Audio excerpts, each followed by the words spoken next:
Oke, baik. Assalamualaikum warahmatullahi wabarakatuh. Perkenalkan, saya Dara Fazila dengan NIM 2201724. Pada kesempatan ini, saya akan mempresentasikan materi tentang pengenalan dan implementasi database SQLite pada Flutter, di mana pada materi ini mencakup pengenalan konsep database hingga implementasinya dalam aplikasi Flutter. Kemudian, tujuan pembelajaran. Pada presentasi ini, ada beberapa tujuan yang ingin saya sampaikan. Pertama, memahami pengertian database. Dan yang kedua, mengetahui jenis database yang dapat digunakan pada Flutter. Yang ketiga, memahami penggunaan SQLite sebagai database lokal. Dan yang terakhir, melihat bagaimana implementasi database SQLite pada aplikasi Flutter. Pengertian database sendiri merupakan kumpulan data yang disimpan secara terstruktur dan sistematis agar mudah diakses, dikelola, dan diperbarui. Dalam aplikasi Flutter, database berfungsi untuk menyimpan data secara permanen sehingga data tetap tersimpan meskipun aplikasi ditutup ataupun perangkat dimatikan. Karena itu, database menjadi komponen penting dalam pengembangan aplikasi. Kemudian, jenis database pada Flutter. Dalam Flutter terdapat dua jenis database yang umum digunakan. Yang pertama itu ada database lokal seperti SQLite dan Hive yang menyimpan data langsung di perangkat pengguna. Dan yang kedua itu ada database online seperti Firebase yang menyimpan data di server dan memerlukan koneksi internet. Pemilihan database ini disesuaikan dengan kebutuhan aplikasi yang dikembangkan. SQLite sendiri pada Flutter yaitu salah satu database lokal yang paling sering digunakan pada Flutter. Unggulan dari SQLite antara lain dapat digunakan secara offline, ringan, cepat, dan cocok untuk menyimpan data dalam jumlah kecil hingga menengah. Nah, oleh karena itu, SQLite sering digunakan pada aplikasi catatan, to-do list, dan aplikasi sederhana lainnya. Oke, baik. Pada saat tersebut, teman-teman bisa melihat ada screenshot bagian dari file database helper. Nah, database helper tersebut berfungsi untuk mengelola database, seperti membuat database, membuat tabel, dan mengatur koneksi database. Pada file ini, database mahasiswa yaitu dikodekan dengan mahasiswa.db dibuat dengan tabel mahasiswa yang memiliki kolom ID, nama, dan NIM.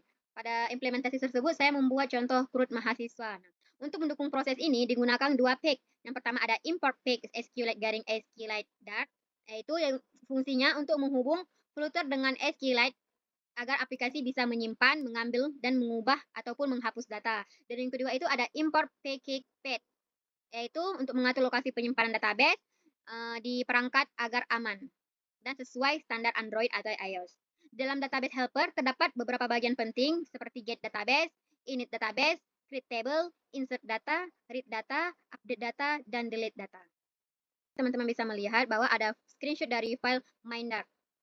Codingan pertama itu di sini bisa dilihat bahwa ada import page Flutter garing material Dart, ada import database helper Dart. Flutter material Dart yaitu untuk membuat tampilan aplikasi menggunakan material design. Sedangkan database helper Dart yaitu untuk mengakses database SQLite, menambah, membaca, mengubah, dan menghapus data. Kemudian terdapat kelas MyApp, yaitu kelas di sini MyApp tersebut yaitu kelas utama aplikasi untuk menjalankan material app, mengatur tema, judul, dan halaman awal ataupun homepage. Fungsi-fungsi dari CRUD tersebut terdapat load data, yaitu untuk mengambil semua data mahasiswa dari database. Dan ada tambah data, yaitu untuk menambahkan mahasiswa baru ke database. Kemudian ada hapus data atau integer ID untuk menghapus mahasiswa berdasarkan ID. Kemudian ada edit dialog untuk menampilkan dialog mengubah data mahasiswa, lalu menyimpan perubahan ke database. Pada file MindDart tersebut, gunanya untuk UI aplikasi. Gambarannya seperti input card, yaitu form untuk memasukkan nama dan NIM mahasiswa dengan ditekan tombol tambah data. Kemudian setiap kartu memiliki tombol edit dan hapus untuk mengubah atau menghapus data. Nanti teman-teman bisa melihatnya di implementasi database pada Flutter yang saya bacakan. Pada file dependency public YAML ini, teman-teman bisa melihat bahwa file tersebut untuk mengatur paket yang dibutuhkan aplikasi. Seperti Flutter, property node icon, SQLite, yaitu untuk mengakses database SQLite. Kemudian ada page untuk menentukan lokasi di mana menyimpan database di perangkat. Untuk mengimplementasikan database SQLite pada Flutter, saya membuat proyek proyek sederhana, itu membuat CRUD mahasiswa, di mana nanti pada CRUD tersebut terdapat nama, NIM, kemudian tambahkan data, nanti data tersebut disimpankan ke database, kemudian pada setiap kartu tersebut bisa ada ikon tambah data mahasiswa, edit, ataupun untuk menghapusnya. Pada kode publish YAML tersendiri ada penambahan, yaitu di sini kita buat. Bisa kita tambahkan dengan kode penambahan SQLite, yaitu dapat 1.9.8. Di bagian samping ini bisa dilihat hasil emulator yang saya jalankan di Android Studio. Di sini terdapat grup mahasiswa, nama diisikan dengan nama mahasiswa, Dara Fazila. Kemudian diisi dengan NIM-nya 2201724. Kita klik tambah data. Nah, data tersebut akan muncul di bawahnya dan itu tersimpan di database. Kemudian kita coba tambahkan data selanjutnya, ada Mahesa Priani, NIM, ada 201.723. Kita tambahkan lagi.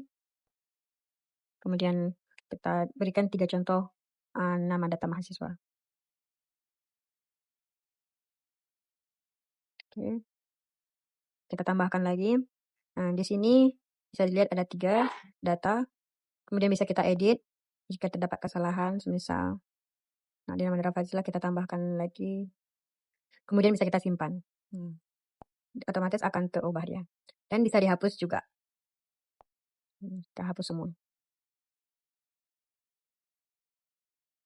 Nah, begitulah hasil dari penerapan database SQLite pada Flutter. Baik, demikian yang dapat saya sampaikan mengenai database SQLite pada Flutter. Semoga materi ini dapat memberikan pemahaman mengenai penggunaan database lokal dalam pengembangan aplikasi Flutter.